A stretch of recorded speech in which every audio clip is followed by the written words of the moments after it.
गंमत अशी असते की एकाला उत्पन्न दिलं की ते रिन्यू करावं लागतं, दुंबाला करावं लागतं. शिवाजीराजे वारल्यानंतर संभाजीराजांचं पत्र पाहिजे, संभाजीराजे गेले तर शाहू महाराजांचं पत्र पाहिजे, मग राजाराम महाराजांचं कुणाचं तरी पाहिजे ना, एक तरी पत्र. नक्कल सरकारात नक्कल करून ठेवलेली असते, तिथंही नक्कल नाही कुठे. त्यामुळं मदारी बिदारी वगैरे असं काही पात्र नव्हतं त्या सगळ्या, कुठेही नव्हतं. सिद्धी हिलालेख होता, पण हा खेळोजी भोसल्यांचा क्रीतपुत्र होता, विकत घेतलेला गुलाम होता. त्यामुळं तो तिथंच होता, तो आणखी त्याचा मुलगा, त्याचं नाव सिद्धी याह्या. असे काही सरका सोडले की जे इथलेच लोक आहेत.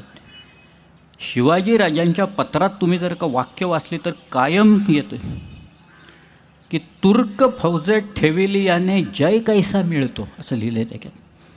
अस्सल पत्र आहेत, मी काढून दाखवीन.